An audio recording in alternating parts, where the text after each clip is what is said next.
Pranam Sadhguru. My name is Kapil Dev Behel. Okay. In our quest for a better life, growth and quality of life, human beings are depleting natural resources.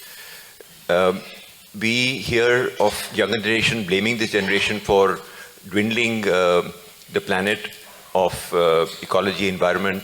Do you believe that human beings are heading towards water wars and disaster before we come out from the brink, or do you have faith in human ingenuity? This is… so we must understand this. We are talking about all kinds of things. Right now, they are negotiating hard in Paris, where India and the other countries, which are called as the basic countries, which essentially, this is an idea that we've been talking about for the last 20 years. I've been speaking about this at various forums, saying that let's talk per capita division of consumption and carbon footprint. If we do that, in India we hardly have a footprint because most people are living in shacks, they're not consuming really anything, they're not leaving a carbon footprint. If the man disappears tomorrow, he's not left a footprint, all right? But they want a different kind of thing. This is a deal which has to be hard negotiated, that's happening. Leaving this aside, what you're trying to ultimately do is to curtail human aspiration. You will not succeed, believe me. There are people I know in California homes, earlier they were driving Prius, now they're all into Tesla, but in their garage they got 2 Ferraris or they got a big SUV. Okay? This is when they go to the office, when they go to social gatherings, they want to be seen in an electric car. When they go out with the family, they want to ram a 6-cylinder car, all right? So I'm saying you cannot curtail human aspirations. The best thing is to curtail human populations. At the beginning of 20th century, we were 1.6 billion people. Today, we are 7.2 billion people. In India, in 1947, we were 33 million people. Today, we are 1.2 or 1.25 billion people. So, 3 times, 4 times we've multiplied. We are nice, but we're too many. We need to understand this. There is only that much human life that the planet can sustain. And above all, because of technological prowess that we have today, we are consuming probably what 10,000 men would consume 1,000 years ago. One man, I'm saying. One human being is consuming what 10,000 human beings would consume 1,000 years ago.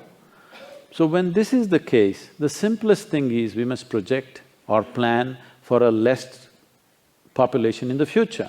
But right now, United Nations predicts that by 2050, we will be 9.6 billion people. By 2075, we'll be 12.1 billion people.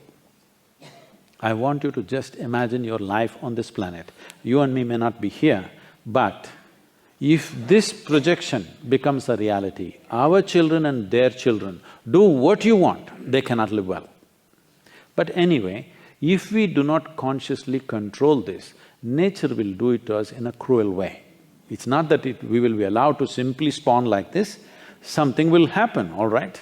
Something will happen that we don't know how to handle and cruel ways of things will happen. But the very pride of being human is, we can do what we want consciously. It is something we need to take up, every world leader has to take this up. The leadership on the planet, in this Paris meetings of going on talking about how much will you consume, how much will I consume, what do you have to do, why don't we say by 2050, we will be 4 billion, not 9.6 billion. Why not? All you have to do is, that you should not reproduce. People are talking about the economic dividend of having a young population. Definitely it is true, right now we have to take advantage of that. But this was a few years ago in 2006, when we were at Davos, there were a whole lot of union ministers and others, they were all gloating, we are the youngest nation, we are the youngest nation. I asked a simple question, where are the old people? They said, no, we are the youngest, that is okay, but where are the old people? In India, people don't get old, they die soon. That is why we are the youngest nation, you better know that. We can take advantage of the situation now but we can't gloat about it. It's not something that we created. It is something that's unfortunately happened to us, because in 1947, the average life expectancy of an Indian was 28 years. Today it's come to 64, that's average, but I'm telling you, if you divide urban and rural, urban may be around 70, rural is around 50. 50 is not a time to die for a man.